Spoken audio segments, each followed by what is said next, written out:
Bismillah, alhamdulillah.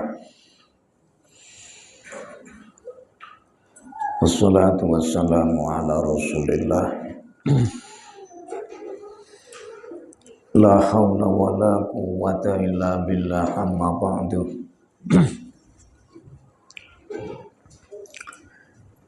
Faqad qala Allah tabaraka wa ta'ala, ya ayyuhalladzina amanu taqullaha haqqa tuqatih wa la tamutunna illa wa antum muslimun. Wa qala an-nabiyyu sallallahu alaihi wasallam, may yuridillahu bihi khairan yufaqihu fittini ila akhiri hadzal hadis. Wa qala al-muhadditsuna bi anna hadzal hadisa hadisun azim wa hadisun karim wa hadisun jalil.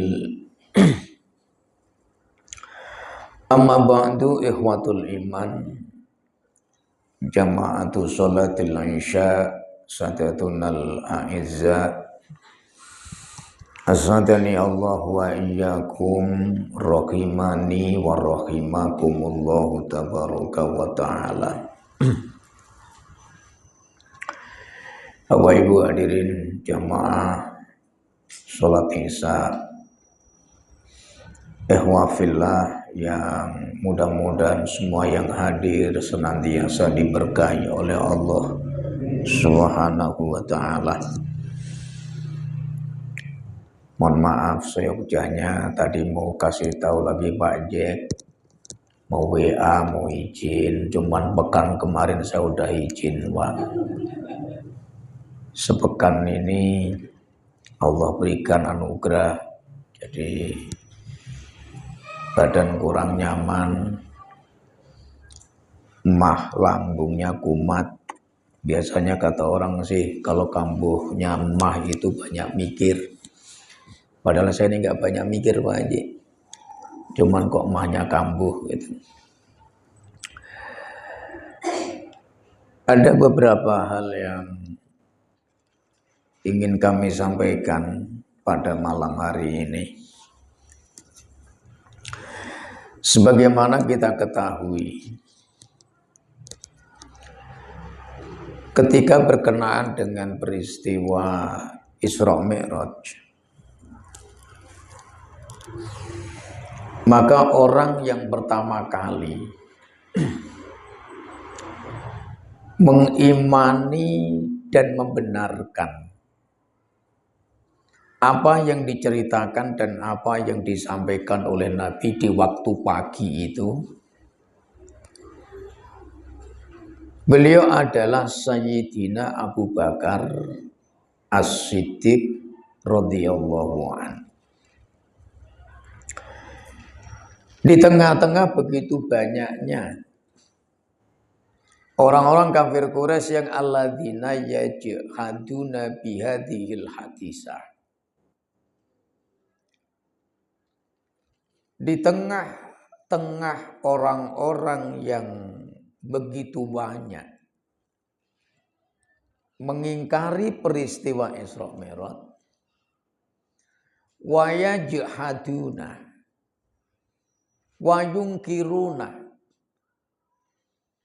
bal yukadzibuna. Tiga yang dilakukan orang-orang Quraisy pada waktu itu.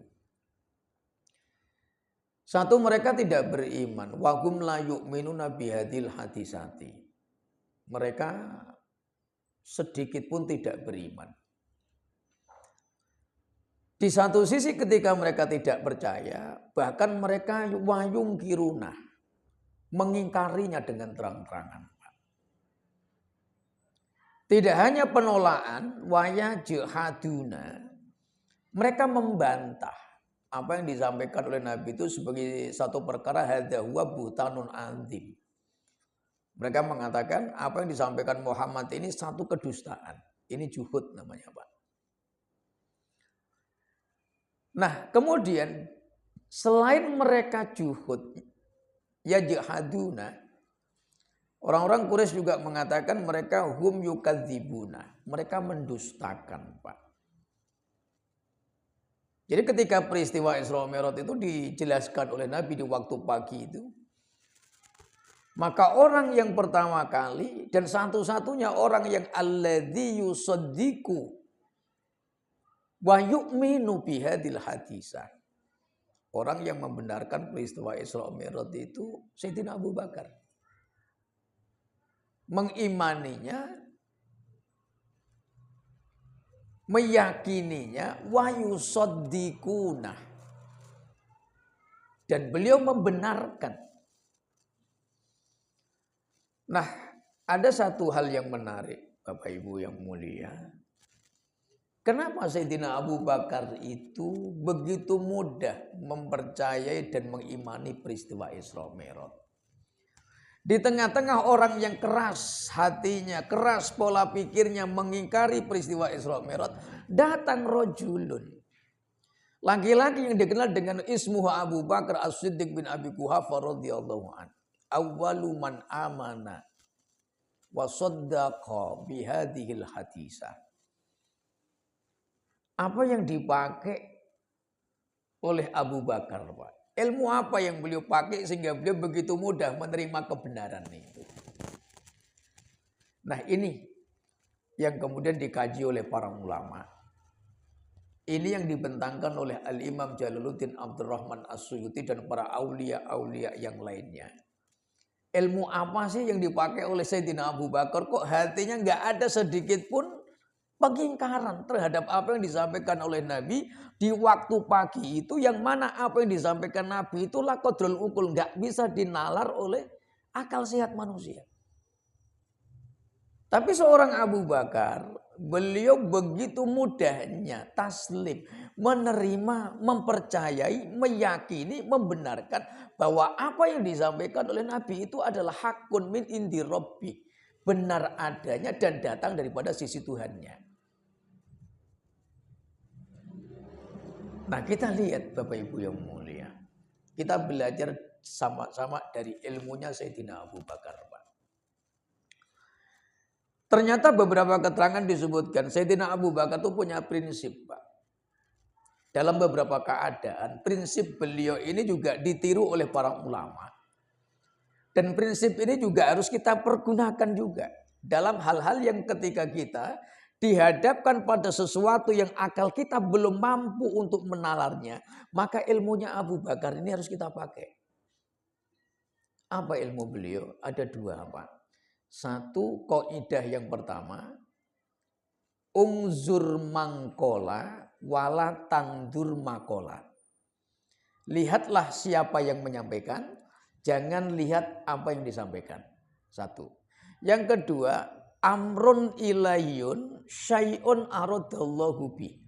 Semua segala sesuatu di muka bumi ini semua urusannya Allah. Semua ini kehendaknya Allah. Masyiatullah, semua ini adalah miliknya Allah, dari Allah kembali kepada Allah, dan semua itu adalah diinginkan oleh Allah. Jadi amrun ilahiyun, urusannya Allah, perkaranya Allah. Syai'un aradallahu bihi, sesuatu yang dikehendaki oleh Allah. Kita kalau megang dua prinsip ini, insya Allah kita akan menjadi orang yang gampang percaya kepada perkara yang bahkan kita belum mampu untuk mencernanya, Pak. Ini yang ternyata menjadikan Sayyidina Abu Bakar itu begitu mudahnya meyakini kebenaran apa yang dibawa oleh baginda Rasul Muhammad SAW. Jadi yang beliau lihat pertama, ungzur mangkola wala tandur makola. Berarti ketika dihadapkan satu cerita yang begitu dahsyat, Sayyidina Abu Bakar itu bukan melihat apa yang disampaikan oleh Nabi, tapi melihat siapakah Nabi ini. Siapa yang menyampaikan ini? Maka standar tolak ukur kebenaran yang pertama adalah siapa yang bawa. Nah, kemudian oleh Jalaluddin Abdurrahman As-Suyuti, kaidah ini dipakai untuk segala urusan-urusan yang sifatnya gaib, Pak. Termasuk al-akhbar minal aulia, kabar-kabar dari para wali. Karomatul aulia, ketika kita dibentangkan tentang karomahnya para wali yang bahkan kita mungkin belum sampai akal kita untuk mencernanya. Maka kita pakai ilmu ini, pertama kaidah yang sering pakai oleh Jalaluddin Abdurrahman Asyuti, mengikut pada perkataan apa yang disampaikan oleh para ulama pendahulu beliau, yang inilah yang digarisbawahi bahwa ini yang menjadikan Abu Bakar itu mudah beriman kepada apa yang dibawa dan disampaikan oleh Rasulullah SAW. Jadi pertama, ungzur mangkola wala tanzur makola. Jadi untuk urusan yang kita belum sampai pemahaman kita, maka kita taslim. Nah, taslimnya bagaimana? Kita lihat siapa yang bawa, siapa yang menyampaikan kabar itu, siapa yang menjelaskan keterangan itu, walatan durmakola. Jangan dilihat dulu apa yang disampaikan. Karena tidak semua yang disampaikan itu kita bisa langsung paham. Hal inilah yang kemudian sebagaimana peristiwa Isra Mi'raj. Ketika Nabi menyampaikan rahasia Isra Mi'raj, orang-orang kafir Quraisy kemudian rame-rame mengingkari. Pak, kenapa tidak logis? Tidak mungkin terjadi pada seorang manusia. Sehebat apapun manusia, maka ini tidak mungkin. Orang bisa berjalan dari Mekah ke Palestina, Palestina naik ke sampai Sidratul Muntaha. Ini cerita apa kata mereka? Tapi Sayyidina Abu Bakar tidak mengedepankan logikanya, tapi beliau melihat siapa yang mengatakan. Siapa orangnya? Ketika itu dikatakan oleh Rasulullah SAW, maka apa kata Sayyidina Abu Bakar? Amantu bik. Aku beriman kepada engkau ya Muhammad ya Rasulullah. Ini artinya apa yang dijadikan landasan oleh Sayyidina Abu Bakar ketika ada perkara yang sifatnya gaib, wala qadrul ukul, yang akal kita tidak mampu untuk mentelaahnya, maka yang pertama yang harus kita kedepankan adalah keyakinan. Nah, keyakinan ini dari mana berangkatnya? Kita lihat siapa yang menyampaikan. Siapa yang membawa. Nah, kalau itu yang bawa Rasulullah, yang sudah dobit, terkenal sabit, bi amanatihi, wa fatonatihi, wa sidqihi.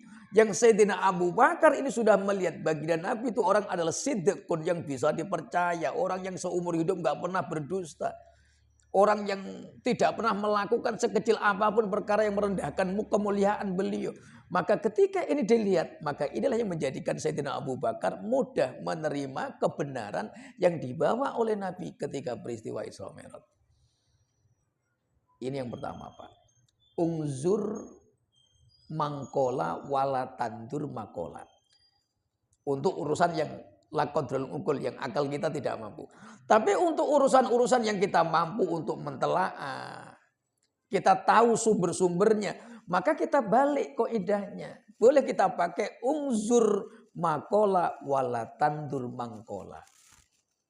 Ketika kita sudah tahu kebaikan itu ada sumbernya, siapapun yang mengucapkan, hatta anak kecil sekalipun, kalau itu yang diucapkan adalah perkara amrun hak, kita ambil.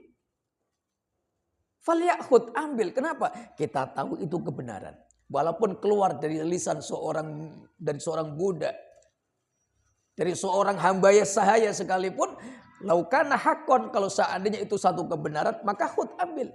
Karena kita tahu dan kita mampu menelaah.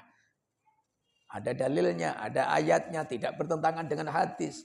Maka yang seperti itu, kalau itu nasihat, mawaid, mauidhah, petunjuk, irsyad, maka jum, kita ambil. Selama itu kebaikan, walaupun dia keluar, yakhruju min famil abdi, keluar dari mulutnya seorang hamba saya sekalipun. Nah, tetapi ketika dalam hal perkara yang tidak mampu kita analogi dengan akal kita, maka kita pakai kaidah ungzur mangkola wala tandur makola. Lihat siapa yang menyampaikan. Jangan lihat dulu apa yang disampaikan. Ketika sesuatu itu kita tidak mampu untuk mentelaahnya, jom kita lihat dulu siapakah yang menyampaikannya. Ini yang pertama. Nah, kemudian yang kedua, amrun ilahiyun syai'un aradahullahu bihi. Apapun yang berkenaan dengan baginda Rasul Muhammad SAW, termasuk peristiwa Isra Mi'raj dan peristiwa-peristiwa yang lain, semua tidak lepas dari amrun ilahiyun, Pak. Perkaranya Allah, keinginannya Allah, kehendaknya Allah.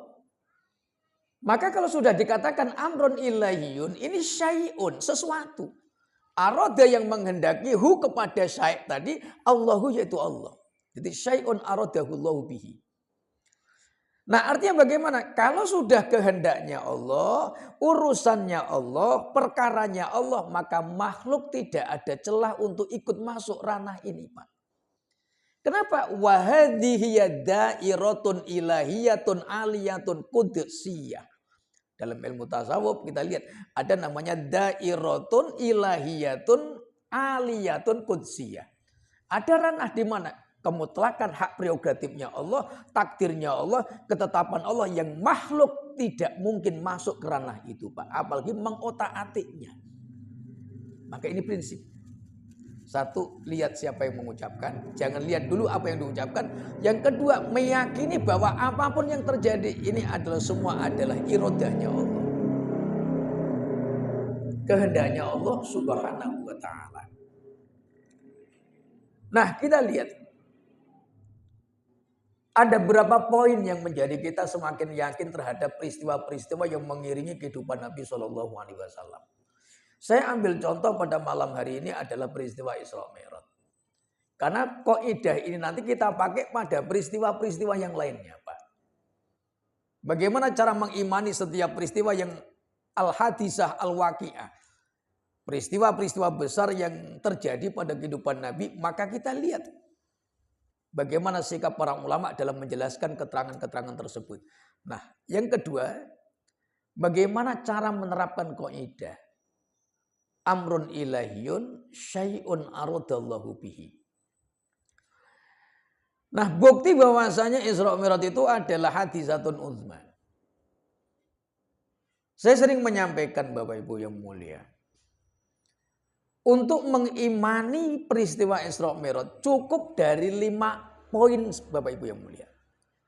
Jadi untuk meyakini kebesaran peristiwa Isra Mi'raj, untuk mengimani keagungan peristiwa Isra Mi'raj cukup wala akola dari 5 penjuru min khamsati au min khamsi jihatin, dari 5 arah. Kalau kita ingin melihat kebesaran Isra Mi'raj, keagungan peristiwanya, keagungan kejadiannya tanpa ada juhud pengingkaran sedikit pun, maka modal kita yang harus kita lihat min khamsi jihatin, dari 5 arah, Pak. Ini yang diajarkan oleh Jalaluddin Al-Imam Abdurrahman As-Suyuti dan yang lain, Pak. Jadi wala aqalla min khamsi jihatin, jangan kurang dari 5 arah.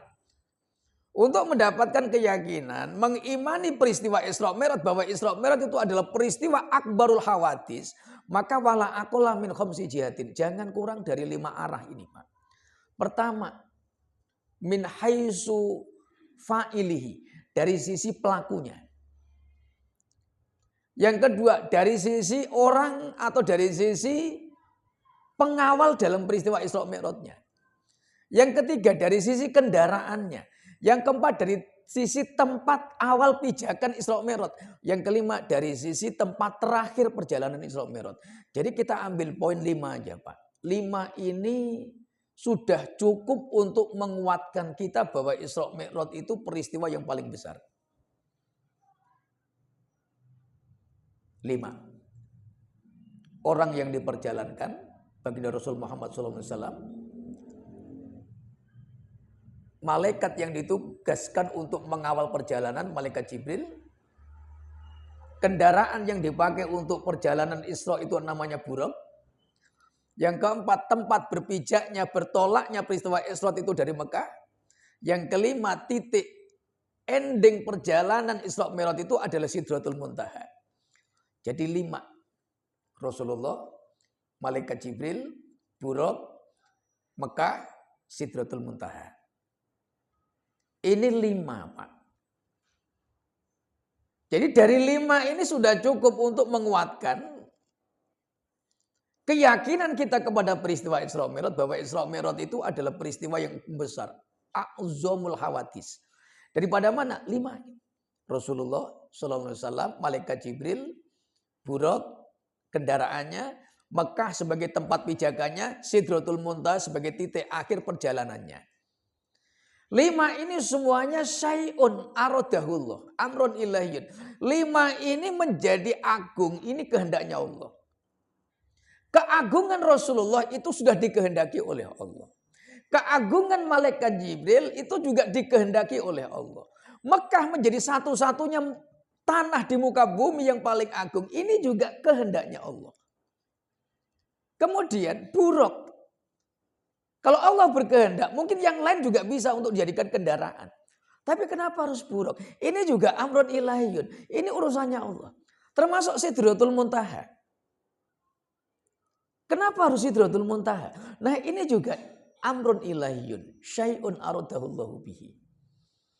Nah dari 5 perkara ini membuktikan peristiwa Isra Mi'raj adalah peristiwa yang agung. Karena didukung 5 perkara ini. Yang 5 perkara ini adalah perkara yang paling agung, Pak. Keagungan Rasulullah, keagungan malaikat Jibril, keagungan Buraq sebagai kendaraan Isra Mi'raj. Yang keempat, keagungan kota Mekah. Yang kelima, keagungan Sidratul Muntaha. Jadi 5 inilah yang kemudian menjadikan banyak orang-orang yang mengimani peristiwa Isra Mi'raj setelah menerima 5 perkara ini. Karena kalau diceritakan 2 malam pun gak selesai, Pak. Tapi kalau kita ambil poinnya ini, Masya Allah subhanahu wa ta'ala. Maka 5 ini yang mengantarkan kepada keimanan yang sebenarnya. Kenapa Isra Mi'raj bisa terjadi? Karena yang dijalankan Rasulullah, manusia paling agung. Kenapa Rasul bisa berjalan? Karena dibawa oleh malaikat. Malaikat Jibril. Jibril itu malaikat yang paling agung. Kenapa begitu mudah perjalanan itu tidak kurang dari 1 malam. Yang dinaiki adalah Buraq, kendaraan yang paling agung. Berangkat dari tanah suci, tanah yang paling agung. Sampai titik ending perjalanan yaitu Sidratul Muntaha. Tempat yang paling agung yang ada di langit. Nah Bapak Ibu yang mulia. Kita lihat keterangan para ulama. Dari 5 keadaan ini. Yang pertama adalah bukti bahwa peristiwa Isra Mi'raj itu peristiwa yang paling agung. Ar-rahilu fi hadir rihlati wa a'zamul basari wa akramun nas. Pada pertemuan-pertemuan yang sudah berlalu sudah kami sampaikan. Bahkan dari awal ketika kita masih membahas Nur Muhammad SAW bahwa Rasul itu sepakat ulama beliau adalah a'zamul basar, manusia paling agung. Akramun nas, manusia paling sempurna, paling mulia. Afdalu jami'il makhlukat, bahkan makhluk yang paling mulia di antara semua makhluk yang pernah Allah ciptakan. Sepakat ulama. Wa a'zamuhum manzilatan indallahi bal afdalul awwalina wal akhirina. Nabi itu manusia paling agung di hadapan Allah Subhanahu wa taala, bahkan beliau adalah manusia paling utama daripada manusia pertama kali sampai nanti manusia terakhir kali. Berarti Nabi Adam itu kalau dari sisi kemuliaan, Nabi Adam di bawahnya Nabi Muhammad SAW. Kenapa? Bal huwa afdalul awwalina wal akhirina. Jadi ini yang diperjalankan ar-rahil. Dalam rihlah al-azimah ini baginda Rasul yang diperjalankan, manusia paling agung. Nah yang kedua, rafiqur rihlah. Kalau kita baca dalam redaksi kitab-kitab sejarah, rafiqur rihlah wa a'zamul malaikati. Jadi yang menjadi penanggung jawab perjalanan Isra Mi'raj itu malaikat Jibril, Pak. Nah, dulu pernah kita sampaikan siapa malaikat Jibril? A'zamul malaika. Malaikat yang paling agung. Akbarul malaikati, bahkan malaikat yang paling besar dari sisi penciptaan juga malaikat Jibril. A'tahullahu quwatan hailatan. Yang dulu pernah kita sampaikan malaikat Jibril ini punya kekuatan hailah. Kekuatan yang tidak pernah dimiliki oleh malaikat manapun, Pak.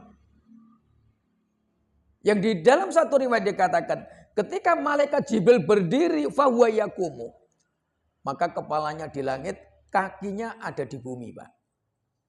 Malaikat Jibril bentuk aslinya saking besarnya, kalau beliau berdiri maka kakinya warijilah, kedua kakinya ada di bumi, maka waroksu, kepalanya ada di langit. Saking tinggi dan besarnya, Pak.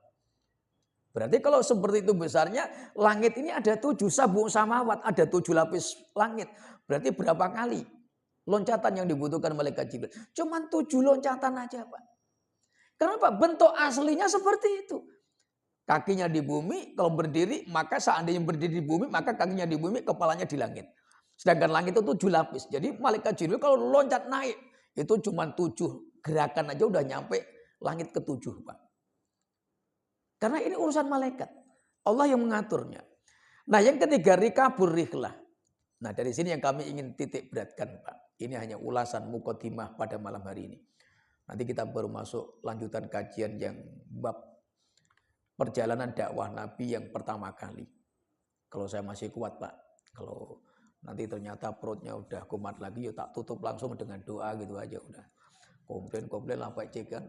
Kejam kali ngajinya Pak. Ya udah, pokoknya megang mic-nya udah cukup sebenarnya Pak. Ini saya salam terus cerita begini, ngisahkan sejarah terus sudah saya tutup, ini sebenarnya udah cukup. Oh belum Pak. Belum keluar dia. Jadi kalau belum keluar ini belum cukup. Jadi untuk nutup doa itu nunggu keluar dulu. Nah yang ketiga, rikabur rihlah wa a'zamu dawabil jannah. Kita tidak bicara kemuliaan Rasulullah lagi, kita tidak bicara kemuliaan malaikat. Karena dulu pernah saya sampaikan. Nah kita bicara tentang rikabur rihlah.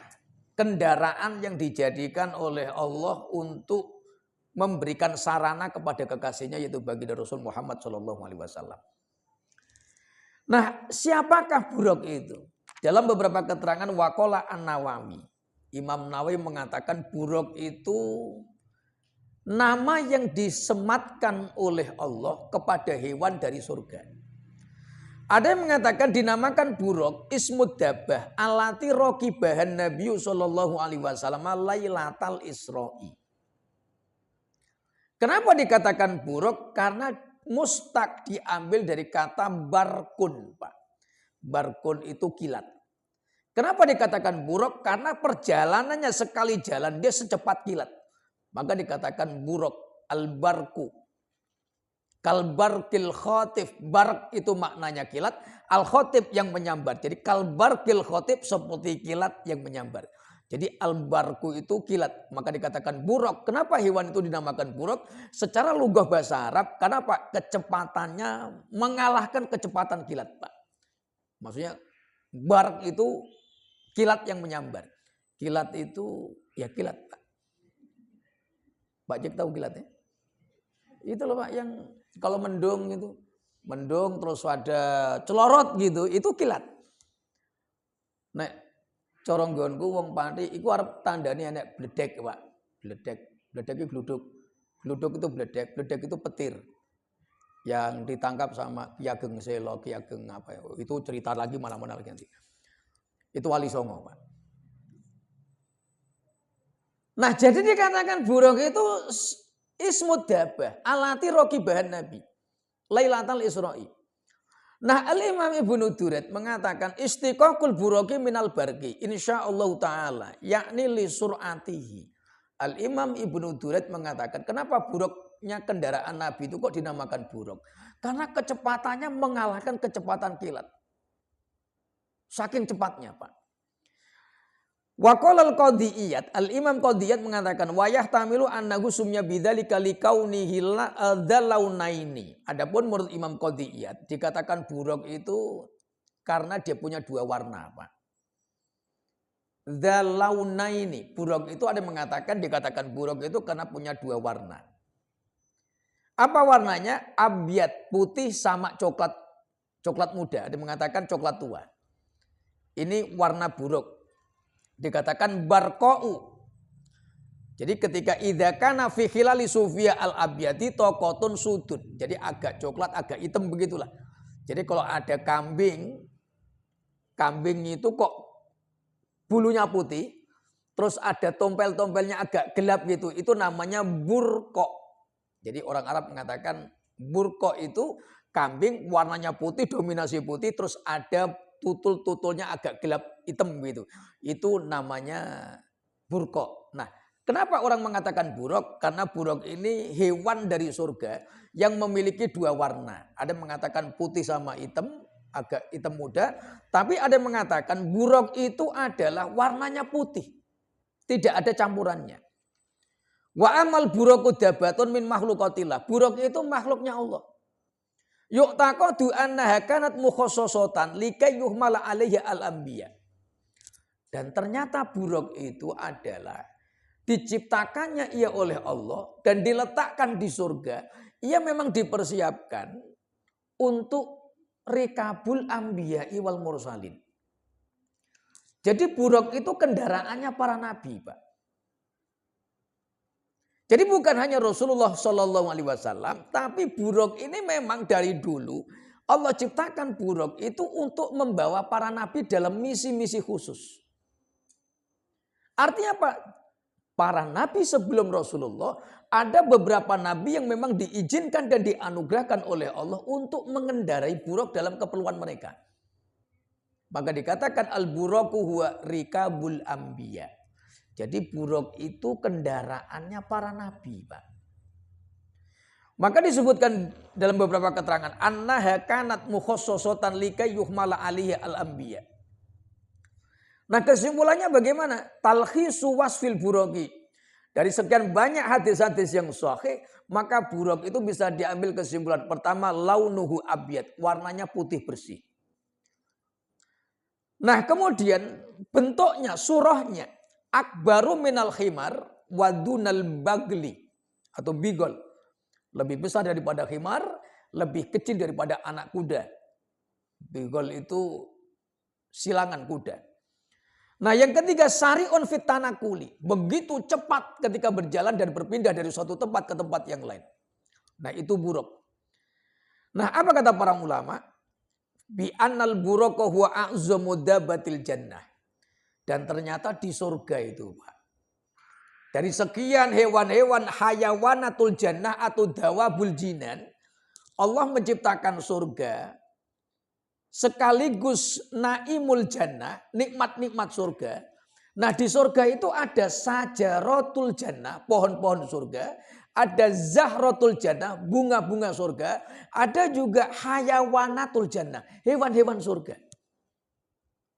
Jadi di surga menurut Al-Imam Asy-Syaikh Abu Bakar Al-Jazairi dalam kitab Al-Jannatu wa Na'imuha wa Sifatu Ahliha, itu disebutkan ternyata surga itu mutanawi, isinya macam-macam, Pak.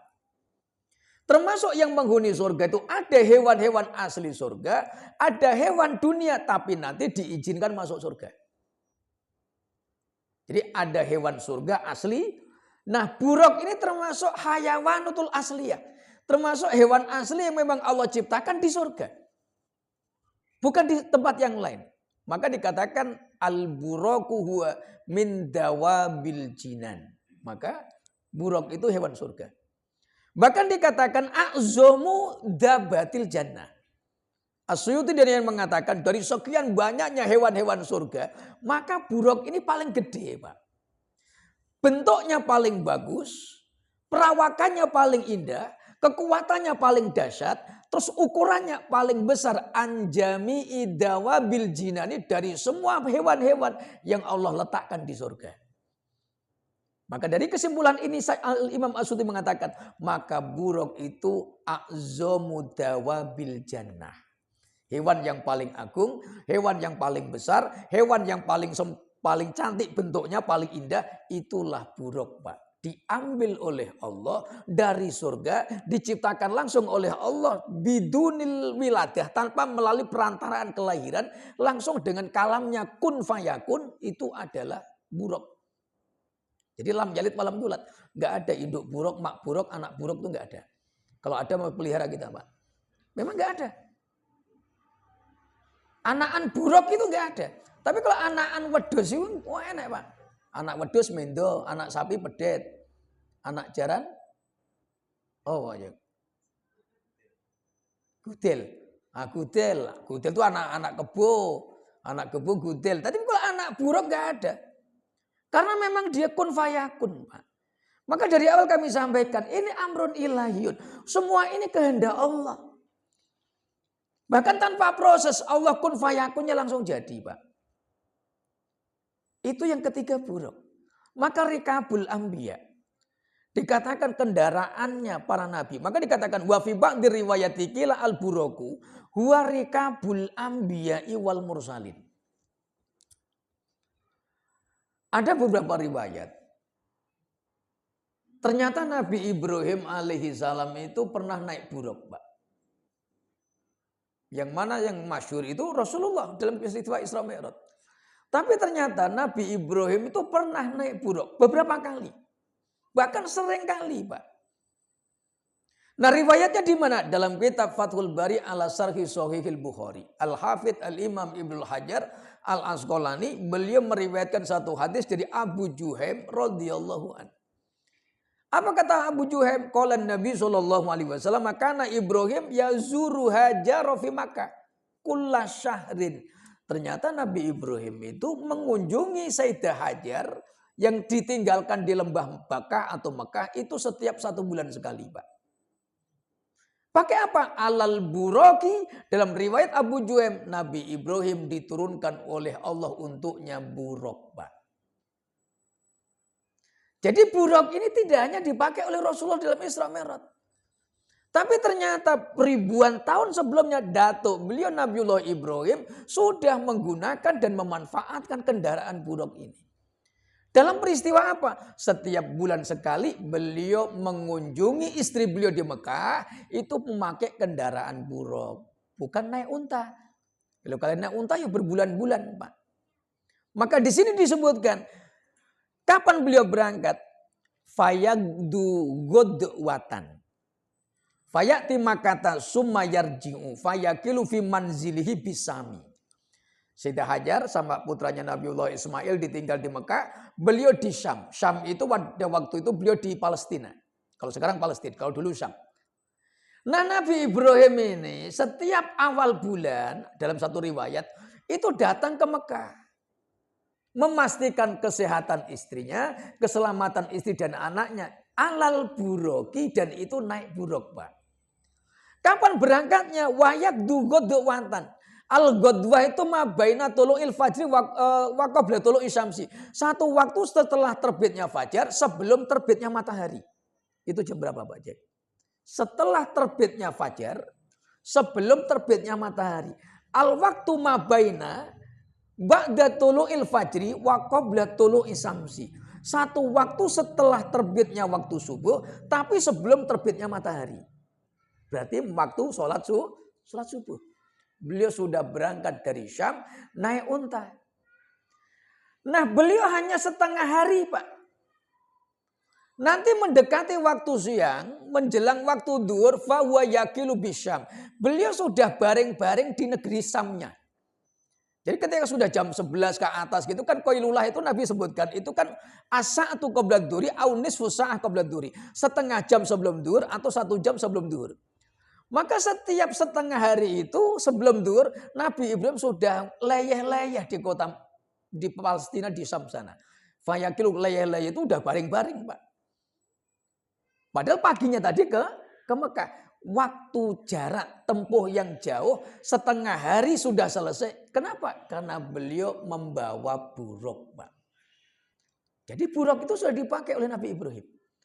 Ini riwayat dari Sayyidina Abi Juhaim radhiyallahu an yang dinukil oleh Al-Hafidh Ibnu Hajar Al-Asqalani dalam kitabnya Fathul Bari, Pak. Maka dikatakan wa yuqalu al-buraqu huwa rikabul anbiya. Maka dikatakan oleh para ulama buraq itu kendaraannya para nabi. Dan kemuliaan buraq yang terakhir dipilihnya lagi oleh Allah untuk membawa ahsanun nas sayyidul anbiya wal mursalin, untuk membawa perjalanan yang paling dahsyat yang Allah berikan kepada kekasihnya, yaitu baginda Rasul Muhammad sallallahu alaihi wasallam. Ini, Pak, buruk. Nah, kita lihat bukti bahwa buruk ini hewan yang paling sempurna di surga, Pak. Nah, di bawahnya buruk kalau kita lihat beberapa keterangan. Nah, di situ disebutkan ada satu kitab yang diberikan judul Hayatul Hayawanil Kubra, Pak. Termasuk dalam beberapa kitab yang lain disebutkan hewan yang diciptakan oleh Allah di surga, termasuk atuyur burung-burungnya, itu yang paling besar itu buruk. Maka kecantikan buruk di bawahnya itu adalah tawus, Pak. Ulama mengatakan tawus. Tawus itu seperti burung, kalau di dunia ini ibarat seperti merak. Jadi meraknya surga itu dikatakan tawus. Jadi tawus ini di bawahnya buruk. Cuman kalau tawus ini sejenis burung. Nah kalau buruk itu sejenis dabah. Dabah itu yang merangkak. Yang merayap, merangkak itu semua dikatakan dabah. Termasuk yang kaki 4. Nah yang kaki 2 itu tawus. Dia kakinya 2. Dia terbang. Nah buruk ini terbang juga. Cuman kakinya 4. Walahu arba'atu qawaim. Sepakat ulama buruk itu kakinya 4 Pak. Bukan 2, 4 sepakat ulama. Makanya seperti kuda, seperti bigol, tetapi tidak seperti kuda. Ukurannya.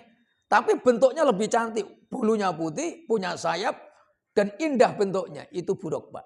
Nah di bawahnya buruk hewan surga itu yang paling indah lagi namanya tawus. Jadi tawus itu seperti burung merak. Makanya buruk ini a'zomu wa ajmalu min dabatil jinah. Jadi min dabatil jinan ini artinya hewan yang paling mulia dan paling sempurna di surga. Nah kemudian Bapak Ibu yang mulia, dalam beberapa keterangan disebutkan. Nanti di surga itu begitu banyak hewan-hewan dunia juga yang akan ikut meramaikan surga kelak di hari kiamat. Nah di antaranya wa minha al-kabsul ladzi fadallahu bi Ismaila minad dabhi li ru'ya abihi. Termasuk kambing yang dulu pernah disembelih oleh Nabi Ibrahim ketika putranya Ismail akan disembelih fidaan, menjadi tebusan. Nah kambing yang disembelih itu diturunkan minas samawat, dari langit Pak. Malaikat Jibril yang bawa. Nah kambing yang disembelih itu nanti di hari kiamat dia ada di surga lagi Pak. Dan nanti kita kalau masuk surga insya Allah ketemu sama kambing itu. Nanti Pak Haji kita sama-sama cari kambing itu. Dia serius ini Pak Haji. Pokoknya kalau udah kita masuk surga nanti amin, amin ya Allah. Amin. Kita cari, nanya sama malaikat khazinatul jannah. Malaikat Ridwan. Mana itu kambingnya Nabi Ibrahim yang pernah disembelih untuk nebus putranya. Ta'alis. Kita ke sana, kita pakai bahasa Jawa aja nih. Anu rene. Neng sebelah kiwa. Sayyidina Umar ta'allamul Arabiyah, belajarlah bahasa Arab. Ada yang mengatakan bahasa ahlul lughatul alil jannah itu lughatul Arabiyah. Jadi bahasa ahli surga itu bahasa Arab. Ada yang mengatakan bahasa Suryani. Tapi yang paling maksud itu bahasa Arab. Nah bagaimana nggak bisa bahasa Arab? Ya kudratullah. Nanti di sana bisa sendiri bahasa Arab. Nggak ada nanti kursus dulu 3 bulan. Kelas iqtidad itu nggak ada namanya. Pakai saya iqtidad dulu kelas ibtidak permulaan untuk persiapan masuk surga. Tapi kalau di dunianya lancar bahasa Arab itu lebih mudah nanti di sana. Lah yang nggak bisa bahasa Arab bagaimana ya? Pakai bahasa isyarat lah Pak. Ketemu bidadari pengen makan apa? Makan ayam goreng ya pakai begini udah. Oh mau ayam gitu. Mau minum ya gini. Begini. Oh itu baru mau minum gitu. Ya sayangnya nggak mau belajar bahasa Arab. Nah jadi ada banyak hewan yang di sana. Termasuk al-hudhud. Alladzi ata bil ahbari li Sulaimana an malikati Saba. Burung hudhud yang membawa kabar tentang perempuan seorang raja wanita yang ada di negeri Saba. Jadi ada seorang raja wanita yang menguasai negeri Saba yang punya istana yang luar biasa. Itu informasinya dibawa oleh hudhud. Nah burung hudhud ini nanti ada di surga. Wakal bu ahlil kahfi dan ada anjingnya ahlul kahfi. Dan an-namlah allati qalat ya ayyuhan namlu udkhulu masakinakum. Dan termasuk disebutkan dalam beberapa keterangan semut-semut yang pernah ketika Nabi Sulaiman lewat disuruh masuk oleh komandannya itu nanti juga ada di surga. Semut aja di surga, masa manusia nggak di surga Pak? Cemen kalah sama semut. Semut aja di surga, masa kita nggak di surga Pak? Loh semut itu aja nanti ada di surga. Terus manusia nggak pengen masuk surga ini kan ketemu berapa pasal Pak? Orang semut aja pengen masuk surga dan nanti dia di surga. Ini semut-semut yang nanti ketika mereka dulu di zaman Nabi Sulaiman, mereka takut kepijak, langsung mereka masuk ke liangnya masing-masing. Kenapa? Takutnya nanti Nabi Sulaiman kena hujah. Maka mereka mengatakan, ayo udkhulu masakinakum. Masuk ke rumah-rumah kalian. Jangan sampai nanti pasukannya Sulaiman itu menginjak kalian. Nah semut-semut ini nanti mereka ada di surga. Wal khutu dan ikan yang pernah menelan Nabi Yunus. Nabi Yunus ketika ditelan oleh satu ikan, ada yang mengatakan ikan itu ikan nun. Ada Ada yang mengatakan ikan itu sejenis ikan paus. Ada yang mengatakan ikan itu ikan nun, Pak. Ikan nun itu pernah muncul sekali selama diciptakan. Kapan? Ketika di zaman Nabi Sulaiman. Masih ada sampai sekarang masih hidup, Pak. Ikan nun. Jadi Nabi Sulaiman itu pernah berdoa, ya Allah, izinkan aku memberikan makan makhlukmu. Yang aku tahu itu makhluk yang paling besar. Di tengah fi wasatil bahar, di tengah lautan. Dan dikabulkan, Nabi Sulaiman mengundang bala tentara jin semuanya untuk mengumpulkan ikan-ikan semuanya yang kecil-kecil itu, Pak. Nah, dipanggil ikan nun itu untuk menepi. Maka semua ikan itu ketika sudah disiapkan, dimasukkan ke mulutnya ikan nun ini, ternyata hanya seperempatnya aja, Pak. Nggak ngenyangin. Maka kemudian dijawab oleh Allah Subhanahu wa taala. Yang dalam satu keterangan, ya Sulaiman, begitulah caraku mengenyangkan makhlukku. Engkau tidak akan mampu memberikan makan kepada makhlukku karena aku yang menjaminnya. Jadi ikan ini begitu besar, Pak. Dan itu masih ada sampai sekarang ikan nun itu. Entah di mana, apakah di Atlantik Utara sana atau di mana. Itu gedenya luar biasa.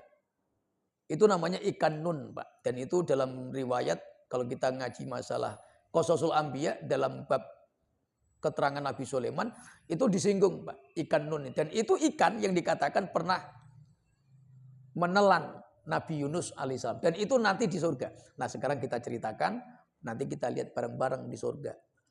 Nah, gitu. Pokoknya yang saya sampaikan ini ada di surga semuanya. Termasuk Baqaratu Bani Israel. Sapi yang pernah disembelih orang Bani Israel, Pak. Yang ketika Nabi Musa memerintahkan untuk disembelih dan kemudian mereka masih membantah dan mengeyel. Makanya orang yang suka nanya itu persis Bani Israel, Pak. Kasratus su'al, qalilul amal. Banyak nanya tapi sedikit amal. Itu Bani Israel, Yahudi, Pak. Pertanyaan yang mempersulit diri. Maka jangan sampai seperti orang Yahudi. Tetapi jangan juga tak mau bertanya. Malu bertanya sesat di jalan. Maka banyak bertanya, memalukan juga karena niru Yahudi, Pak. Ini makanya jangan. Proporsional aja. Coba kita lihat orang Yahudi itu, Pak. Saya ngaji tafsir di Darussalam KD itu. Bahas masalah Yahudi itu 1 tahun nggak selesai, Pak. Al-Baqarah itu 1 tahun. Nyeritain tentang sifat-sifat Yahudi dari surah Al-Baqarah sampai sekarang baru sampai Al-Baqarah baru naik Ali Imran. Itu 4 tahun loh, Pak. Ngaji 4 tahun itu cuma sampai surah An-Nisa sekarang. Paling lama ngaji Al-Baqarah 2,5 juz.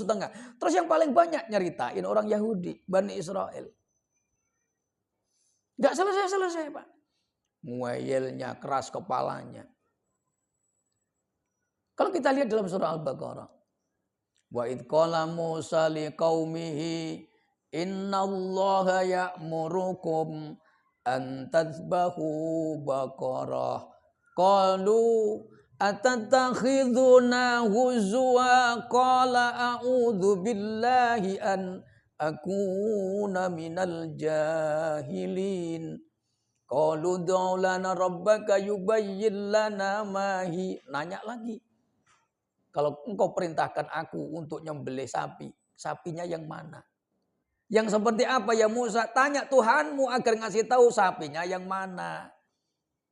Maka dijawab, qala innahu yaqulu innaha baqaratul la faridu wala bik awanum baina dzalik faf'alu ma tu'marun. Terus ngeyel. Sudah ketemu sapinya, masih juga belum disembelih. Sudah disembelih, masih nanya lagi. Faqul nadribu bi ba'diya kadzalika yuhyillahul mauta wa yurikum ayati la'allakum ta'qilun. Pukullah sebagian kepada yang lainnya. Nanti sapi itu akan ngomong. Betul, setelah disembelih, tulangnya dipotongin, dipukulkan ke satu yang lainnya, fakul nadribu dia baru sapi itu ngomong, padahal sudah gak ada nyawanya. Ngasih tahu siapa pembunuhnya, barulah ketahuan ditangkap. Nah, sapi yang itu jadi bukti ini nanti di surga ada dia, Pak. Nah, itu uniknya. Sapi aja banyak di surga nanti. Nah, sampean jangan nanya, lah nanti buang kotorannya di mana? Lah, kita aja nggak ada buang kotoran, apalagi sapi.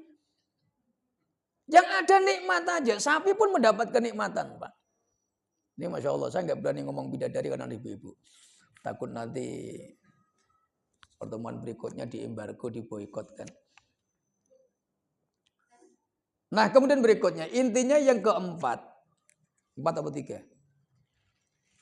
Yang ketiga, maka bukti untuk mendapatkan keyakinan yang sempurna terhadap Isra Mi'raj, Bapak Ibu yang mulia, pahamkan tentang siapakah buruk.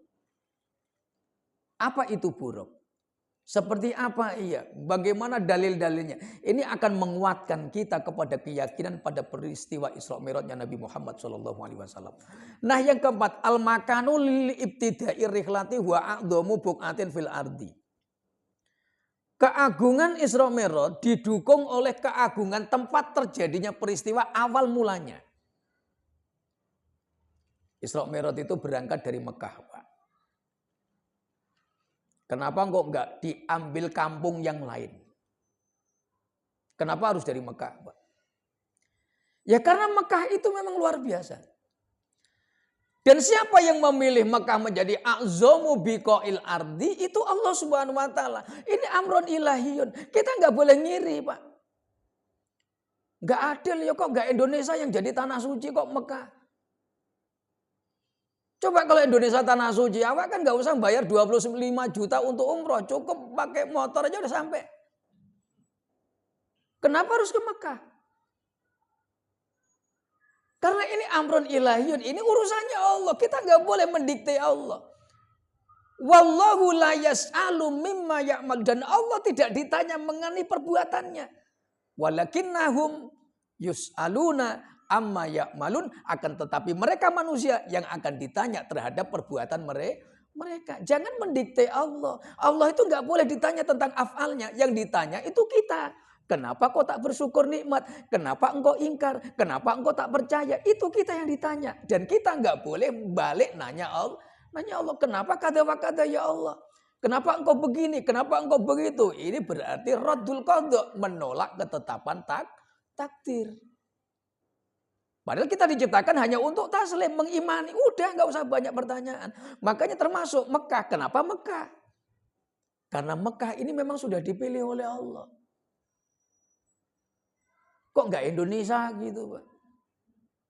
Coba Ibtidaul Isra, kenapa nggak dari Batam gitu, namanya Isra Mi'raj dari Batam? Padahal Batam udah ada dulu, Pak.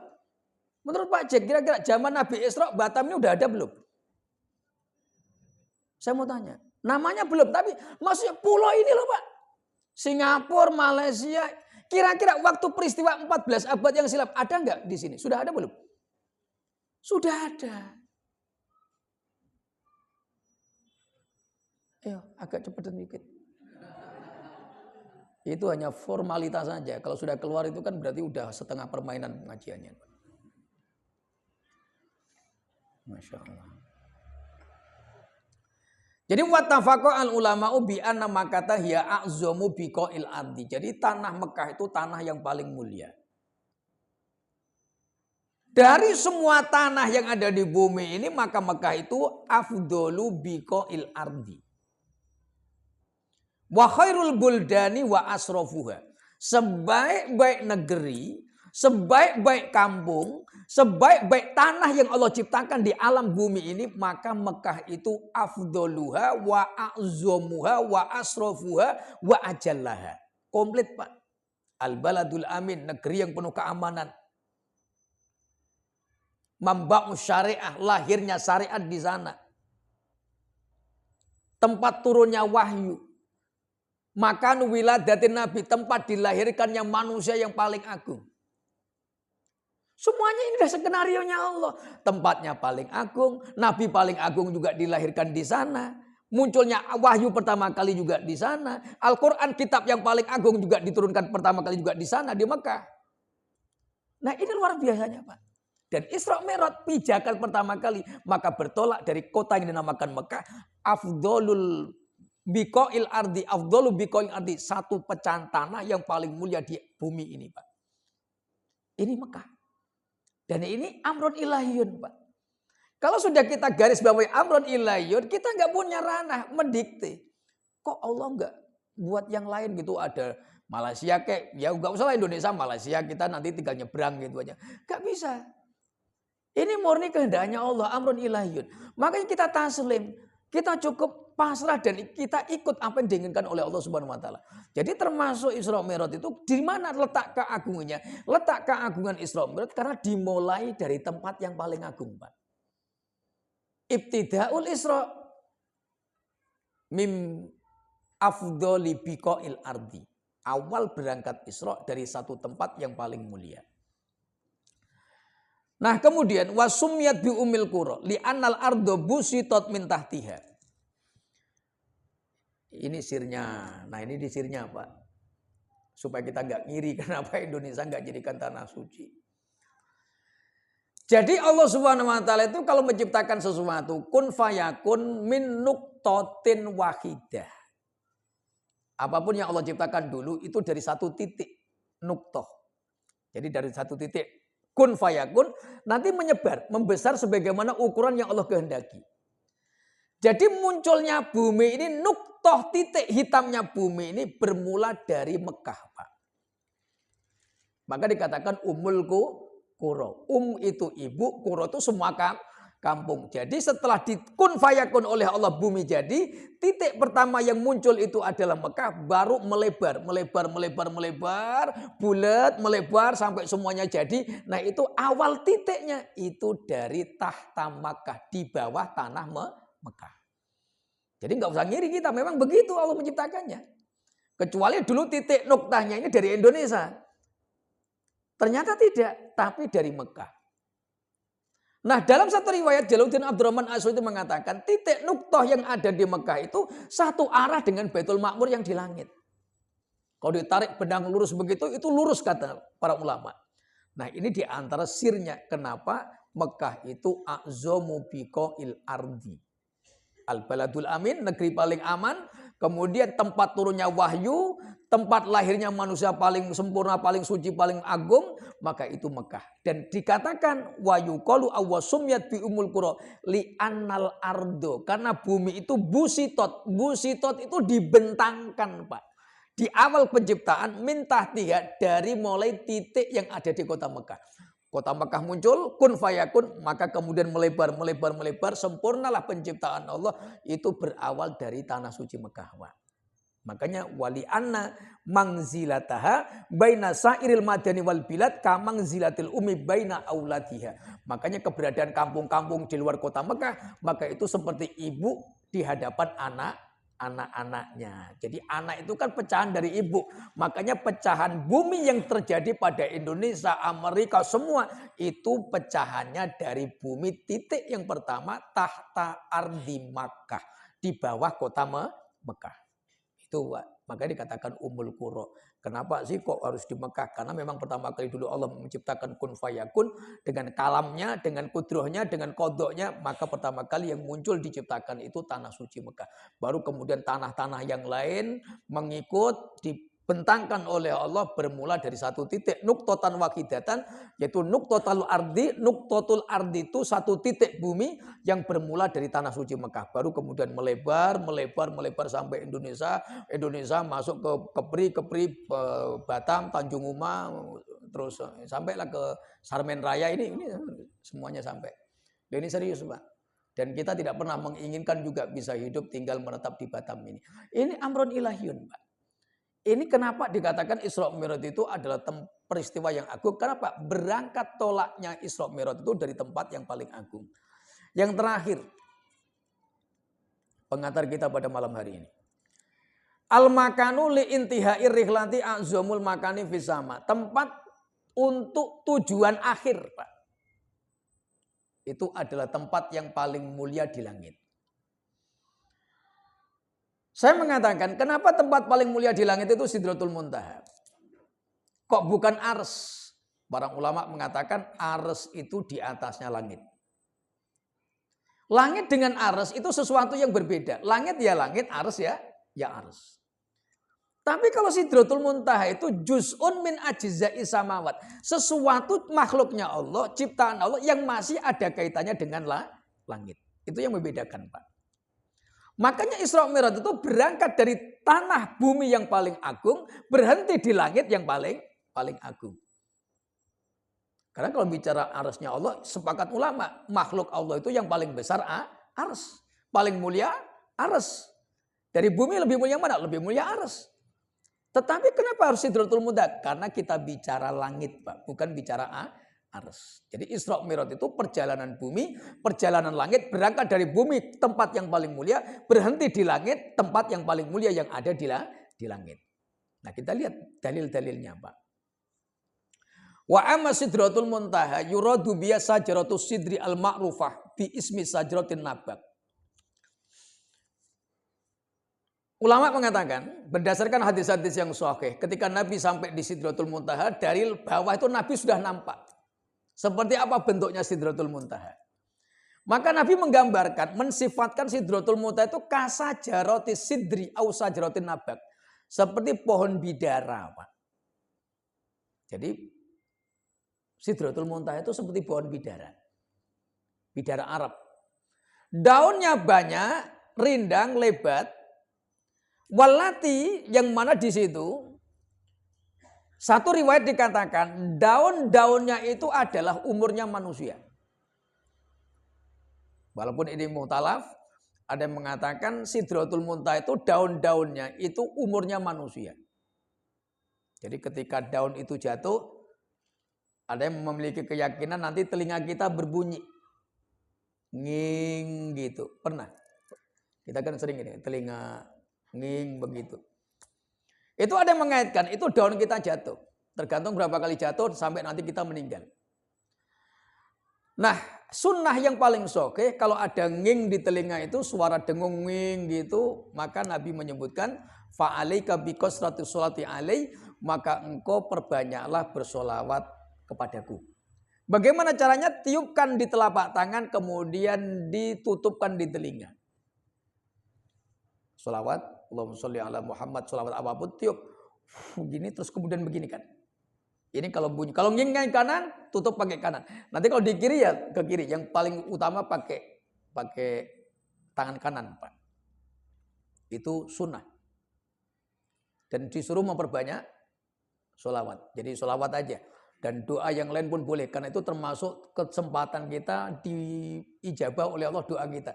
Makanya Nabi memerintahkan kita untuk memperbanyak sholawat. Kenapa? Seandainya kok itu kaitannya dengan takdir, mudah-mudahan dengan sholawat itu takdirnya berubah menjadi baik. Makanya tiup sholawat. Kalau punya keinginan apa, tiup lagi. Begitu. Pengen ganti expander, expander. Tiupkan begini. Upamanya. Ya karena memang kaitannya dengan takdir. Jadi itu kaitannya dengan Sidratul Muntaha dalam suatu riwayat.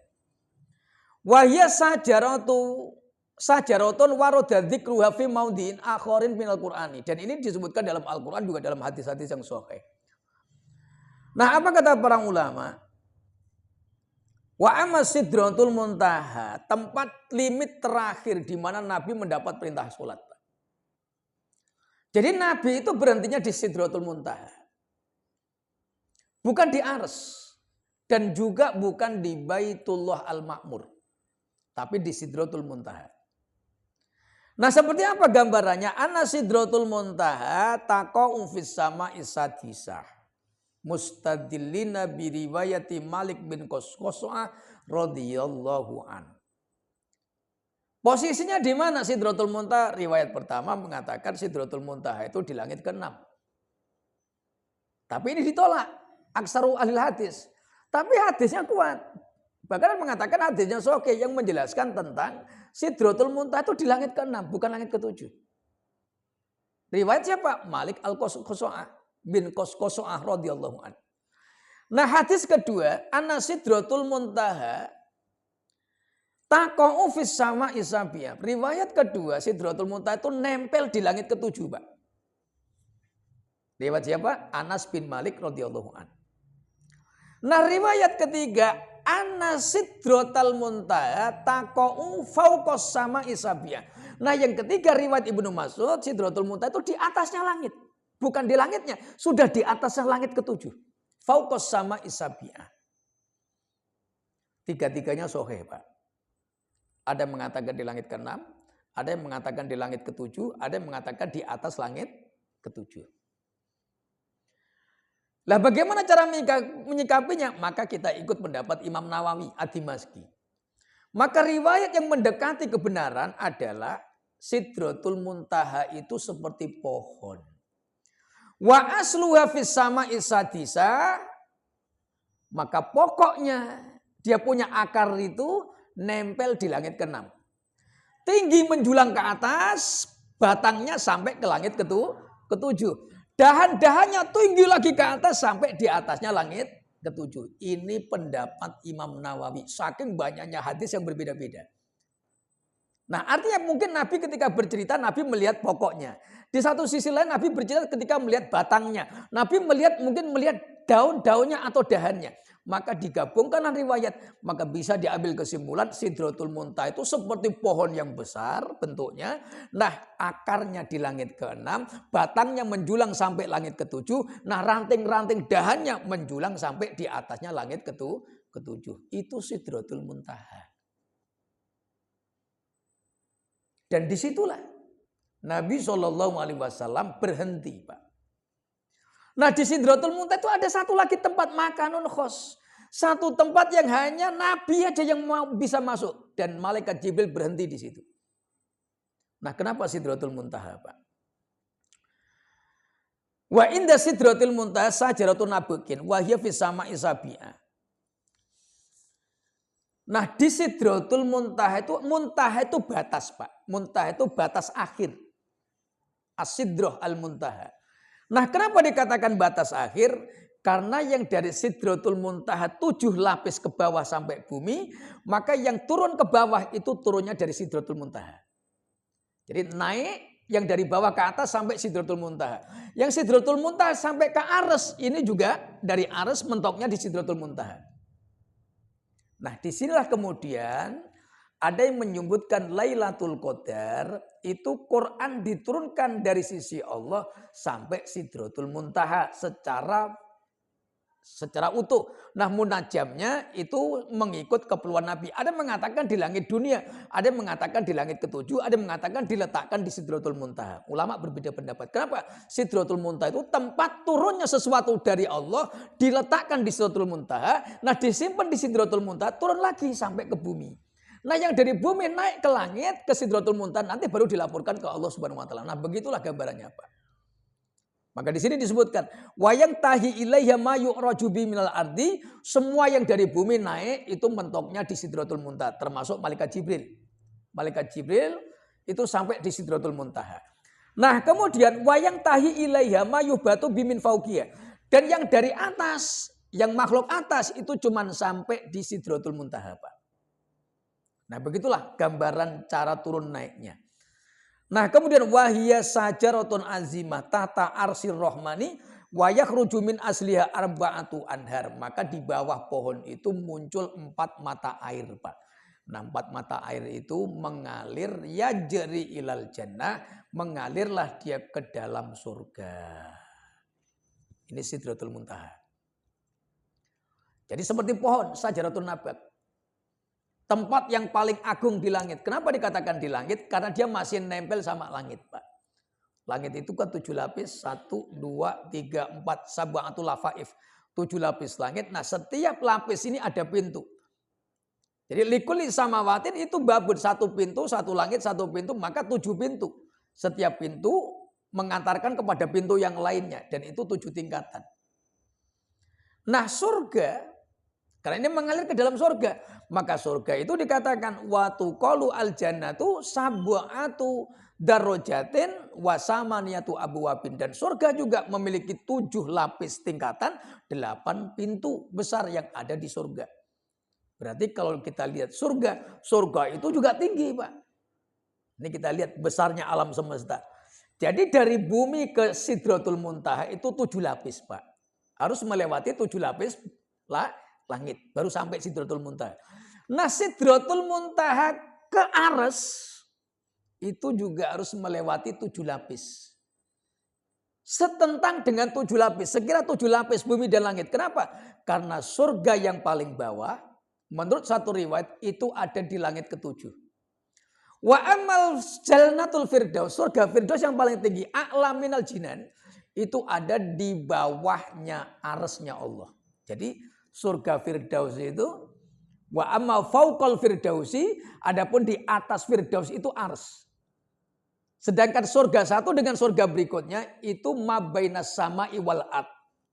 Walaupun ukurannya hanya Allah yang tahu, Nabi pernah menyebutkan berapa jarak surga satu dengan tingkatan berikutnya. Mabainas sama'i wal ard. Antara bumi dengan satu langit. Berarti kalau 7 lapis surga, 7 lapis bumi dan langit. Berarti untuk dari Sidratul Muntaha sampai ke Ars itu masih butuh waktu 7 lapis bumi dan langit, Pak. Saking tingginya. Nah, apa Ars? Ars itu seperti payung, Pak. A'zamu makhlukatillah, makhluk Allah yang paling besar. Maka disebutkan wa amma arsullahi ta'ala al-jawab. Maka dikatakan para ulama al-arsu inda ahlil ilmi fil lughatil arabiyyah wa huwa al-kursi. Ars itu singgasana. Kal kubbati alal alam. Ars itu kal kubbah. Kubbah itu kubbah. Masjid, Pak. Kita sering bicara kubbah masjid. Kubbah itu cungkup yang bulat itu. Jadi Nabi menyebutkan ketika diberitahu oleh Allah dan melalui malaikat Jibril, Ars itu seperti cungkup kubah. Besar kayak payung, menaungi alam semesta. Jadi semua alam semesta itu di bawah Ars. Nah, maka dikatakan Ars itu a'zamu makhlukatillah. Alam semesta yang besar ini itu ternyata ditutup, dinaungi oleh Ars. Betapa besarnya Ars ini. Nah, kalau kita lihat, saya dulu pernah nengok video-video apa yang ada planet, ada galaksi Bima Sakti. Itu Masya Allah, Pak. Kita ini kecil kali loh, Pak. Di bumi ini kecil, kalau kita melihat ke langit, Masya Allah. Ada 7 lapis langit. Nanti di atasnya masih ada Ars, masih ada surga. Masih ada lapis-lapis lagi berikutnya. Dan kita ini begitu kecil, Pak. Maka Isra Mi'raj itu sebetulnya ketika disampaikan oleh Nabi secara utuh itu mengajar kita untuk ziyadatu tawaddu'i wadduli wal mahanati supaya kita semakin tawadhu, semakin kecil, menistisgorkan diri, istisgorun nafas, ikhtiqorun nafas, menghinakan diri di hadapan Sang Maha Pencipta. Dan itu bukti, Pak. Bahwa Isra Mi'raj itu bukan hanya membawa perintah sholat, tetapi bagaimana kita semakin kecil di hadapan Sang Maha Pencipta. Kita diletakkan di bumi. Ukuran kita pun pendek-pendek 130, 160, 170. Tapi kesombongan manusia itu luar biasa loh, Pak. Ngalah-ngalahin yang segede-gede gabang itu, Pak. Padahal kita ini kecil. Lemah, kecil. Banyak kekurangannya. Tapi ketika kita dihadapkan satu perkara, kadang kita ini sombong, Pak. Maka inilah Isra Mi'raj itu mengajarkan at-tadallul wal muhana. Supaya kita bisa menghinakan ikhtiqorun nafas, at-tadallul atau ad-dullu amama baina yadayillah, agar kita ini bisa menghinakan diri kita di hadapan Allah Subhanahu wa taala. Demikian pengantar kita baru masuk materi kita pada malam hari ini. Loh kok Masya Allah toh. Ini serius, saya hanya mengulas saja, ini nambah-nambahin. Saya senang nambah-nambahin, mungkin ada yang tersilap, ada yang terlupa. Jadi saya hanya menguatkan ta'yidul mas'alah supaya setiap peringatan Isra Mi'raj itu semakin kuat kita mendapatkan ilmunya, semakin kuat keyakinan kita. Jadi ini hanya rangkumannya aja, Pak. Nah, sekarang kita masuk pengajian kita, lanjutan dari pertemuan berikutnya yaitu marokhilu dakwatin Nabi, tahapan-tahapan dakwah Nabi sallallahu alaihi wasallam. Cuman Pak Jack berapa jam saya udah ceramah ini. Sebelum saya lanjutkan. Karena Masya Allahnya ibu-ibu itu kayak Masya Allah kecewa. Karena udah titik pembahasan ini tinggal tutup doa kok. Tapi masih baru mukadimah kan begitu Masya Allah. Masih berapa jam lagi nih Pak Ustadz. Padahal ini udah jam 9:15 lebih Pak. Baik sampai di sini kita lanjut apa? Lanjut ya. Watengku mules ya gue. Baik kita lihat pertama marokhilu dakwatin Nabi sallallahu alaihi wasallam.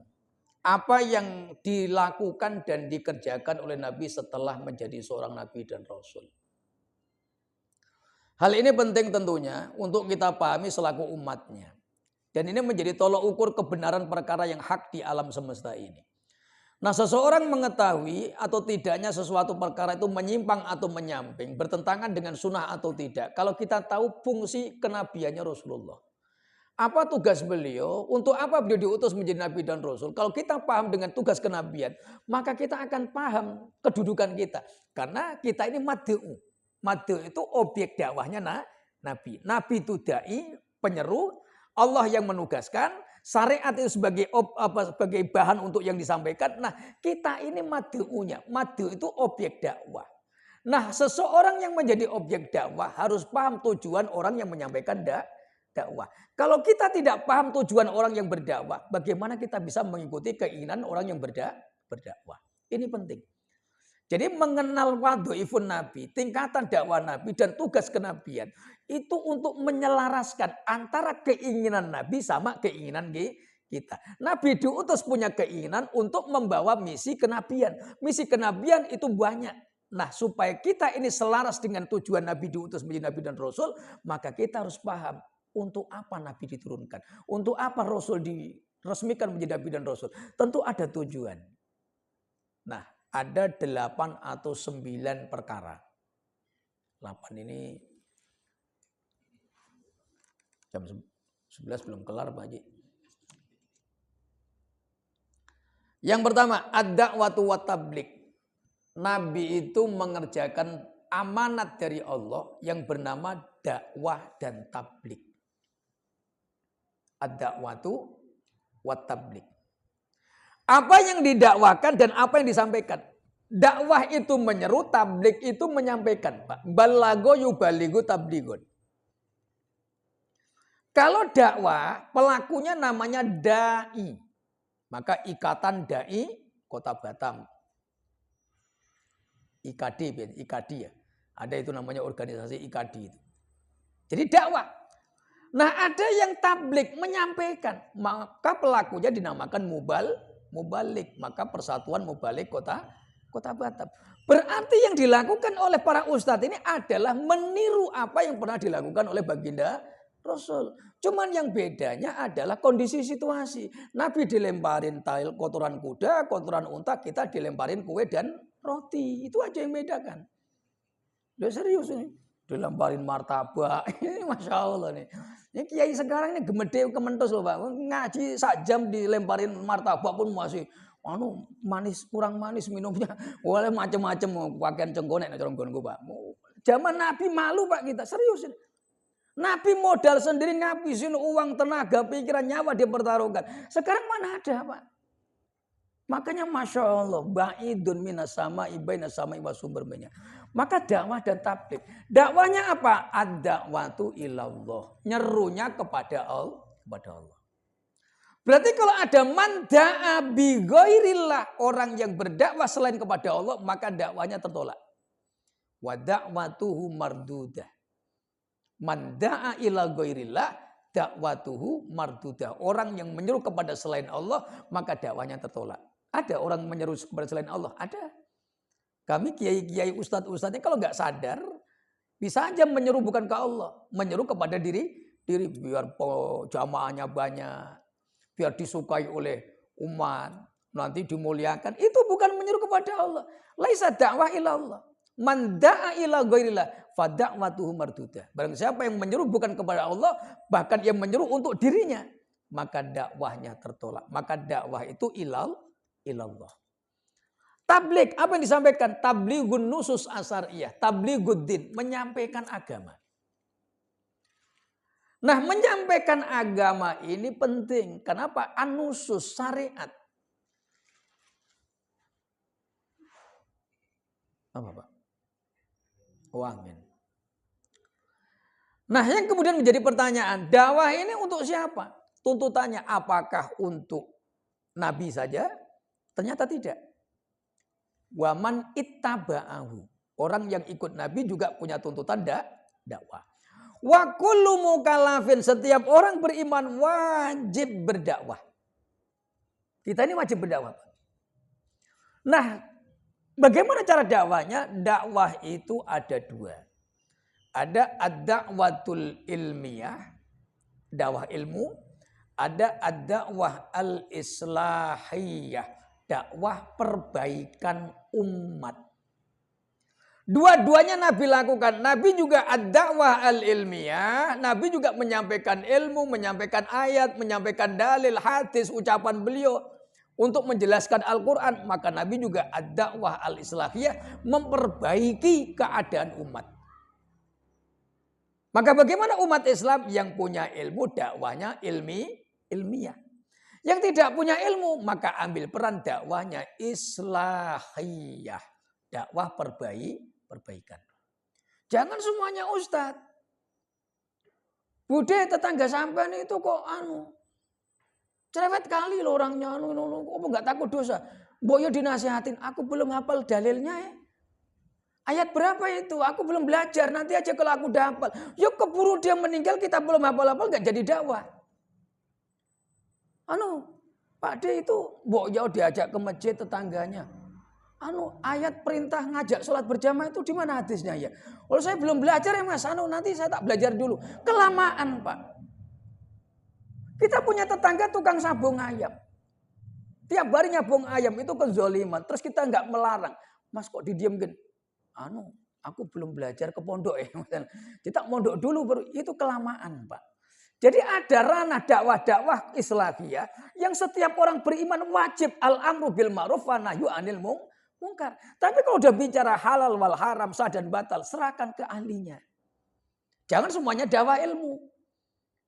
Ini yang baru belajar 2 hari pun qala Allahu ta'ala, qala Allahu nabi, sudah. Bubar nanti dunia persilatan, Pak. Nah, ini artinya Pak, dakwah itu perintah, dakwah itu amal Nabi. Maka orang yang mengikuti dakwah itu mengamalkan amal Nabi. Maka dakwah itu bagaimana? Dakwatun ilallah. Mengajak kepada Allah. Jangan mengajak pada diri. Jangan mengajak kepada kelompok. Kepada partai kita, hizbiyah. Jangan. Barang siapa yang mengajak kepada partai, kelompok, apapun ianya. Kalau itu diniatkan untuk dakwah, maka ia tertolak. Kenapa? Dakwah itu kepada Allah. Adapun politik, partai, lembaga, majelis itu sarana. Wasilah.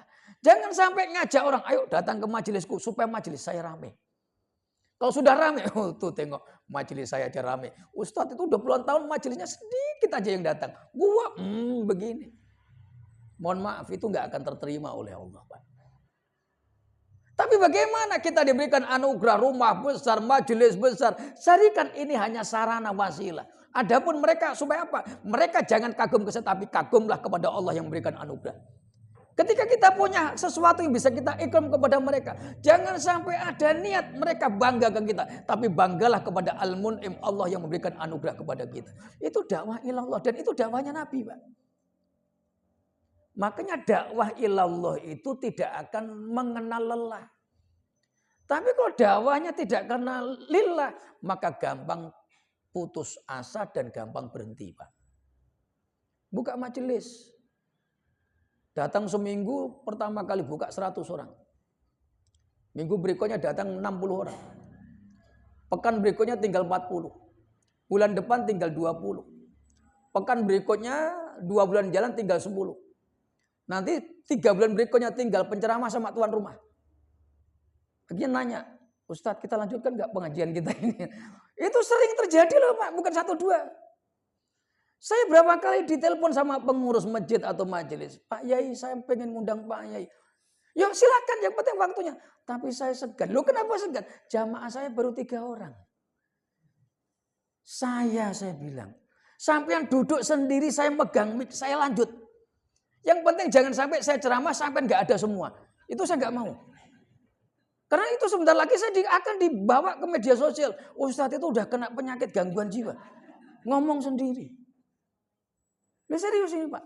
Saya sering sampaikan pengajian dakwah itu yang bagus 1, 2 orang, 3 orang, 4 orang, 5 orang.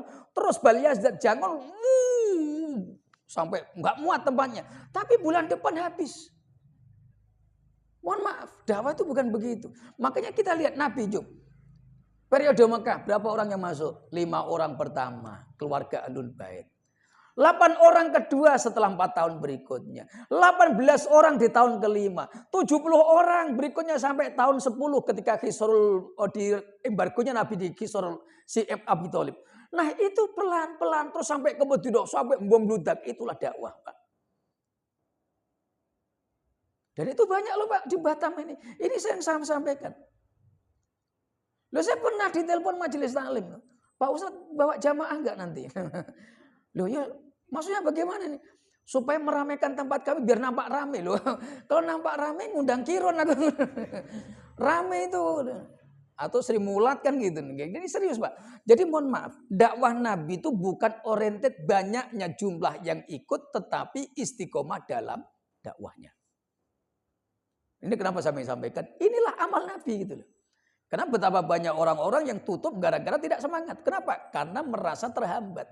Sedangkan Nabi kalau kita ikut semangat Nabi, bagaimana Nabi?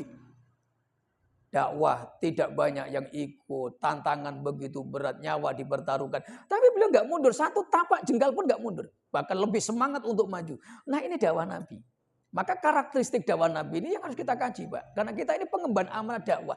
Meneruskan dakwah kenabian. Nabinya sudah terputus, kenabiannya terputus. Nabi sudah wafat, tapi dakwah kenabian ini harus tetap eksis dan berlanjut sampai hari kiamat. Maka Nabi itu dakwatun ilallah. Jadi ad-dakwah ilallah itu menyeru kepada Allah. Wala ila ghairillah, jangan sekali-kali menyeru kepada selain Allah. Nah tabliguddin menyampaikan agama. Wa aukalallahu lirrasuli muhimmata iblagiddini linnas. Rasul itu diutus untuk menyampaikan agama. Iblaguddini linnas wa isolin nususi wal amar wal nawahi allati ukhiyat ilaih. Dan Nabi diperintahkan untuk menyampaikan dalil nas-nas syar'i. Wahyu yang telah diberikan oleh Allah kepadanya. Nah kemudian wa 'ala rasuli ayyatahalla bisaja'ati fil wuquf amaman nasi. Karena dakwah itu berat, maka Allah memilih dari sekian miliar manusia yang pernah diciptakan sebaik-baik manusia. Kenapa? Dakwah itu syaratnya satu, syaja'ah. Pelakunya suja, sifatnya saja'ah, pemberani Pak. Nabi itu paling pemberani. Kalau penakut jangan dakwah. Masa jalan sepi nggak berani diundang dakwah? Nanti rutenya mana Pak panitia? Pak Yai nanti kalau ke kampung kami lewat kuburan Bako Serep itu, nah kami jemput atau enggak? Kalau enggak dijemput saya enggak berangkat. Merinding bulu saya kan gitu. Itu mana ada karakter dakwah takut lewat kuburan gitu Pak. Dan saya pernah memang lari juga Bako Serep kuburan Sambo itu Pak. Itu kalau mau ke kampung bawah itu ngisi pengajian. So dulu waktu di Nongsa itu enggak berani Pak. Saya cancel itu. Loh ini malah jujur. Saya waktu masih di Nongsa itu kan megang IPIM Nongsa. Itu kalau kajian subuh akad subuh. Saya keliling sendiri Pak. Jam 4:04 udah keluar. Di antara itu Abu Bako Serip ya itu ya. Yang kuburan Nongsa turun itu. Itu kan akses satu-satunya di situ. Saya berhenti di Tugu Telkomsel itu ya Pak. Yang sebelum SMP itu. Saya berhenti di situ. Lanjut apa balik? Balik apa lanjut? Balik Pak saya. Saya kirim WA aja, mohon maaf Pak, saya berhalangan, saya nggak bisa datang. Padahal sudah sampai SMP itu. Saya nggak berani lewat kuburan. Itu saya malu betul itu Pak. Ya Allah, ternyata dakwah itu harus berani. Loh itu ngadepin jin hantu belauk loh Pak. Saya kalau ngadepin manusia lebih berani karena nampak. Tapi kalau udah nanti tiba-tiba bayangin nanti mak lampir di depan lah gerandong ini pelet. Terus tiba-tiba gonceng, Yai jangan ngebut-ngebut. Nah itu yang saya bayangkan itu saya jadi memang harus saja. Jadi kalau mental dakwah itu dai harus pemberani, Pak. Nah ini berarti masih belum sempurna keberanian. Tapi sekarang udah berani, Pak. Sampai tes saya lewat kuburan Batam Kota itu yang Sungai Panas, saya berani itu, Pak. Kalau lewat situ kenapa? Kanan kiri rumah-rumah banyak itu saya berani. Tapi kalau sungai Temiang itu, saya mendingan muter tiban ke sini, Pak, daripada lewat sana. Jadi intinya dakwah itu harus punya sifat pemberani. Kenapa? Ya tahalla bisa ja'ati fil wukuf amaman nasi. Karena dia harus berhadapan semua kalangan. Dia harus menghadapi pejabat, dia harus menghadapi pembesar. Dan itu dibuktikan oleh para nabi. Nabi Ibrahim menghadapi raja, namanya Raja Namrud. Musa alaihissalam harus menghadapi penguasa yang luar biasa. Wangkohnya Raja Fir'aun. Nabi Daud harus menghadapi kekerakusan seorang Jalut, penguasa yang dolim pada waktu. Jadi setiap nabi itu bukan hanya menghadapi rakyat kecil, tapi sampai titik paling tinggi penguasa wilayah. Nah kita inilah kalau dakwah itu di situ, Pak. Qulil haqqa walau kana murron. Ucapkan kebenaran walaupun itu pahit. Tapi yang pahit itu menyehatkan, belum tentu yang manis itu menyehatkan. Sambiloto itu kalau sering diminum, diabetes sembuh. Sampai minum kolak tiap pagi, minuman manis, ujung-ujung kayak saya, diabetes juga, Pak. Ini serius ini. Makanya yang pahit itu belum tentu membunuh, tapi malah menyehatkan. Yang manis belum tentu menyehatkan, akhir-akhirnya malah menyakitkan. Itu diabetes, Pak. Jadi minumlah obat segera sebelum makin parah. Baik demikian 9:30 Bapak Ibu yang mulia. Ini hanya pengantar aja sebenarnya daripada saya tak datang aja sebenarnya Pak. Nanti minggu depan lah kita serius ngajinya. Ini mohon maaf karena memang minggu kemarin saya udah izin, ini nggak izin, terus izin lagi kan kasihan. Kameranya Pak Jack ini nggak ada manfaat gitu. Makanya saya datang entah apa-apa entah yang saya sampaikan yang penting masih ada kaitannya dengan sejarah kehidupan Nabi SAW. Karena saya sambil nahan sakit perut sebenarnya Pak. Saya senyum-senyum ini sebenarnya hati saya menangis Pak sebenarnya. Jadi bukan dikira saya senang Pak, ini sebenarnya nahan juga. Tapi nahannya saya ini mudah-mudahan mendapat pahala.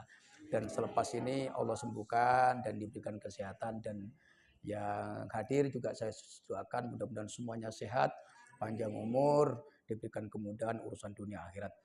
Baik Bapak Ibu, saya tidak buka sesi tanya jawab karena waktunya sudah larut dan kita langsung pamit pulang aja. Karena ibu-ibu juga ada urusan rumah, bapak-bapak juga harus ada anak yang harus ditemenin, istri yang harus dipegang tangannya. Jadi jangan terlalu lama dengan saya. Saya ini cukup 1 jam aja, 1,5 jam, 1 jam 2 jam aja. Selebihnya nanti bapak ibu punya keluarga yang harus diurusin lagi dan diberikan perhatian. Demikian. Hadanallahu wa iyyakum. Billahi taufik. Kita tutup dengan Al-Fatihah dulu supaya berkah majelis dan doa dikabulkan. Al-Fatihah. A'udzubillahi minasyaitonirrajim. Bismillahirrahmanirrahim. Alhamdulillahirabbil alamin arrahmanir rahim. Maliki yaumiddin. Iyyaka na'budu wa iyyaka nasta'in. Ihdinas siratal mustaqim. Siratal ladzina an'amta 'alaihim ghairil maghdubi 'alaihim waladdallin. Amin. Allahumma shalli 'ala sayyidina Muhammadin al-Fatih lima ughliq wal khatim lima sabaqa nasiril haqqi bil haqq wal hadi ila siratikal mustaqim wa 'ala alihi haqqa qadri wa miqdaril 'azim. Rabbana atina fid dunya hasanatan wa fil akhirati hasanatan wa qina adzabannar. Subhana rabbika rabbil izzati amma yasifun wa salamun 'alal mursalin walhamdulillahi rabbil alamin. Taqabbalallahu minkum hadanallahu wa iyyakum billahi taufiq wal hidayah. Assalamualaikum warahmatullahi wabarakatuh.